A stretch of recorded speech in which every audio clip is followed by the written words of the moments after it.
Thanks very much, Cathaoirleach.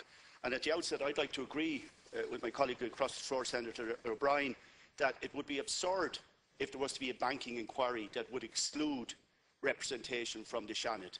Of course, the finance spokespeople from the Seanad and others who have expertise in that area should be included by the government on any newly constituted committee that would inquire into the whole banking fiasco.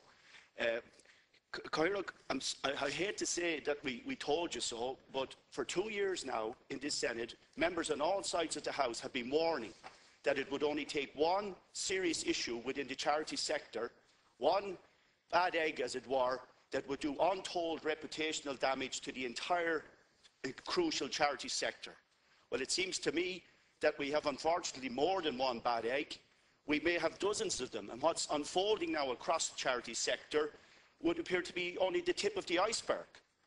What we have is a situation where people are using charities to line their own pockets, to present themselves with gilt-edged salaries and golden handshakes, setting up companies to provide consultancies and services in at a premium into charities. This is doing savage and untold damage to the entire charity sector. We've 8,500 registered charities, which is an extraordinary number in itself.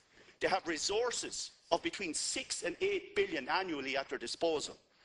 It has been raised here time and time again in the Seanad, and we caution that we should proceed without any delay in the appointment and establishment of a charities regulator so that we could have full accountability and transparency. And it's doing untold damage to the volunteers in this sector, to people doing tremendous work, and to the service providers and those who require those services. In many cases, we've seen cutbacks in service provision in organisations whose CEOs are paid more than the Taoiseach himself for running the country. It's just not acceptable, and I'm asking the leader here this morning, could you bring some clarity to the situation as to when could the government expedite the establishment of the regulatory office for charities, and could the leader bring some clarity to that? On the second issue, Cathaoirleach, I have to this morning say we must have, as a matter of urgency, at the earliest convenience, leader, to arrange a debate and a full discourse here now on our energy policy and strategy. The EU Commission yesterday scrapped renewable energy targets. The basis of our entire energy policy is in tatters. The grounds on which it was predicated in 2006, 2007, when this policy was devised, are no longer in place. Britain, Germany and France are moving away from wind energy.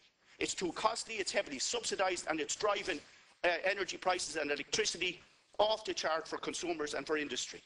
And we cannot now put our heads in the sand and say it's nothing got to do with us, we're going to plough ahead with what we were going to do anyway.